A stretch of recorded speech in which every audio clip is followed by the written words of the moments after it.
इस्लाम के कारण आतंकवाद होता, मेरा सवाल जरा समझ लीजिए, अगर इस्लाम के कारण आतंकवाद होता तो दुनिया के कौन से देश में सबसे ज्यादा आतंकवादी होना चाहिए? इंडोनेशिया में। सऊदी अरेबिया बहुत छोटा है, पता नहीं हमारे बंबई के बराबर भी है कि नहीं। सऊदी अरेबिया बहुत छोटा है, सबसे ज्यादा आतंकवाद होना चाहिए इंडोनेशिया में, दुनिया का सबसे बड़ा मुस्लिम देश, वहां इस प्रकार का आतंकवाद नहीं है। नंबर 2, वो एरिया देखिए, अभी सवाल आपको बताया गया उसको याद रखिएगा। इस दुनिया के आतंकवाद से, जिसको इस्लामिक आतंकवाद कहा जाता है गलती से, कैसा कहा जाता है वो भी बताऊंगा, इस आतंकवाद से मारे जाने वाले ज्यादा लोग, इससे मारे जाने वाले ज्यादा लोग हिंदू हैं, मुसलमान हैं या क्रिश्चियंस हैं? मुस्लिम हैं। इस्लाम के नाम पे आतंकवाद है, सबसे ज्यादा कौन मारा जाता है? मुस्लिम।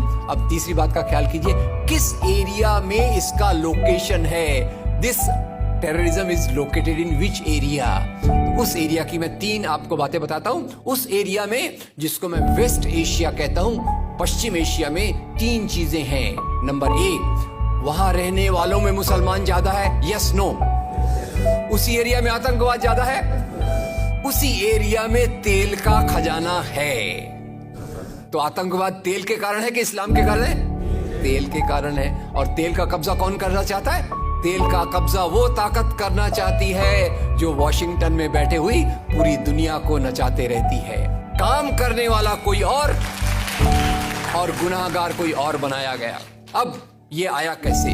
तो आपको बता दूं कि ये अल कायदा के जो मदरसे, अब मदरसा अपने आप में खतरनाक शब्द उसमें कर देते हैं, कुछ मदरसों में इस आतंकवाद की ट्रेनिंग दी गई। इस्लाम के कारण गलत। ये जो मदरसों में आतंकवाद की ट्रेनिंग दी गई, उसके पीछे भी जो हाथ था 2 चीजों का था। सबसे बड़ा हाथ था अमेरिका का। अमेरिका ने $8,000 मिलियन, 7,000 टन हथियार दिए अल कायदा को। उनका ब्रेन वॉश किया गया। इस्लाम के जो 2 महत्वपूर्ण शब्द हैं, माफ कीजिएगा अगर मैं कुछ गलत कहूं, मैं इस्लाम का स्कॉलर नहीं हूं, समझने की कोशिश करता हूं, कुछ मैंने गलत कहा तो उसमें माफ कर दीजिएगा। तो 2 शब्दों को उन्होंने बदल दिया। एक शब्द था जिहाद। जिहाद तो जो है जिहाद अकबर, जिहाद असगर। जहां तक मेरी समझ है, जिहाद अकबर का मतलब होता है अपनी बुराइयों के खिलाफ लड़ना।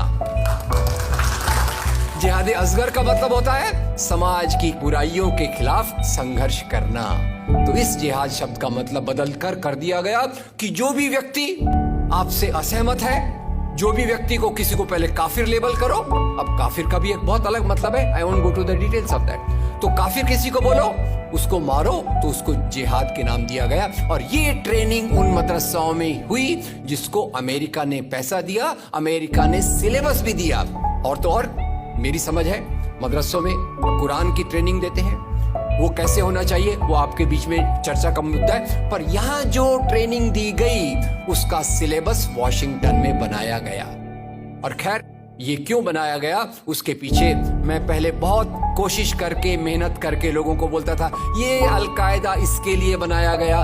बाद में मेरे हाथ में एक बहुत अच्छी चीज आई। अब YouTube में कई चीजें बहुत अच्छी है, कई चीजें खराब हैं। YouTube के कारण हमारे कई नौजवान भटक भी रहे हैं, पर YouTube की कुछ अच्छी चीजें आपको बताता हूं। YouTube में आप सर्च कीजिएगा 3 शब्दों को, हिलरी क्लिंटन, अल कायदा, अमेरिका।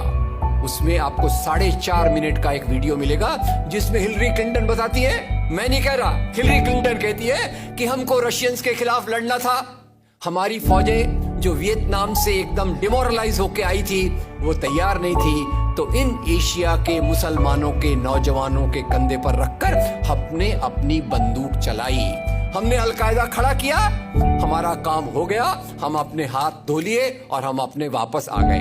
तो यानी हमने कैंसर के बीज डाल दिए, हम तो अपने देश में सुरक्षित हैं, उसका जो नतीजा भुगतना हो वो एशिया के लोग भुगते, वेस्ट एशिया के लोग भुगते। और उसी के साथ 9/11 के बाद, उसी के साथ अमेरिकन मीडिया ने एक सबसे खराब काम किया, the most anti human act in the history of Mankind. मैं पूरी जिम्मेदारी से ये शब्द कह रहा हूं। क्या किया था अमेरिकन मीडिया ने? अमेरिकन मीडिया ने धर्म को आतंकवाद से जोड़ दिया।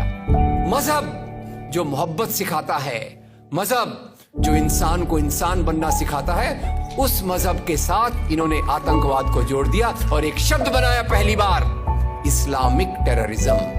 याद रखिए, दुनिया में आतंकवाद पहले भी हुआ है। याद रखिए आयरिश रिपब्लिकन आर्मी, याद रखिए खालिस्तान, याद रखिए नाथुराम गोडसे, याद रखिए इंदिरा गांधी का हत्यारा, याद रखिए राजीव गांधी का हत्यारा। आतंकवाद पहले भी हुए हैं, पर कभी भी मजहब को आतंकवाद के साथ नहीं जोड़ा गया। तो मैं मानता हूं अमेरिकन मीडिया ने अगर सबसे गंदा, सबसे एंटी ह्यूमन काम किया है तो इस जुमले का बनाना, जिसको कहते हैं इस्लामिक टेररिज्म।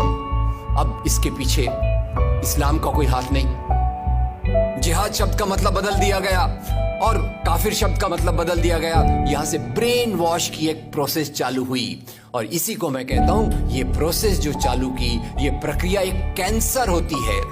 मेरा थोड़ा मेडिकल बैकग्राउंड है, मैं जानता हूं कैंसर शुरुआत में होता है, आपने ट्रीट कर लिया तो ठीक है, जब वो फाइनल स्टेज में जाता है तो पूरी दुनिया की बर्बादी करने पे तुल जाता है। और वही बात अलकायदा के साथ हुई। अलकायदा के बाद मामला वहीं खत्म नहीं होता। तेल की प्यास, तेल की भूख बहुत बड़ी है। आप जानते हैं भारत 200 साल तक गुलाम रहा इंग्लैंड का। काहे के लिए गुलाम था? क्योंकि उनको यहां का कच्चा माल लूट कर ले जाना था।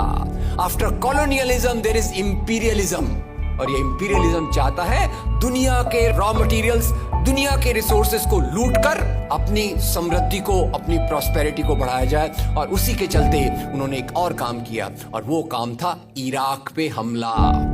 अभी ब्रेक्सिट, अभी वो कौन सी रिपोर्ट आई है, मैं नाम भूल गया उसका, जिसमें ब्रिटेन के प्रधानमंत्री जो थे उनको एक गिल्टी करार हो रहा है। वो रिपोर्ट में पहले उन्होंने तय कर लिया कि हमको इराक पे हमला करना है, बाद में आर्ग्यूमेंट ढूंढते रहे कि भाई कौन सी बात पे हम इराक पे हमला करें। तो बोले अरे इराक के पास तो वेपन्स ऑफ मास डिस्ट्रक्शन है। उस बात पे लंबी बहस चली और यूनाइटेड नेशंस, जिसको अमेरिका ने अपने जेब में रख लिया है, उसके सहारे से उन्होंने इराक पे हमला किया।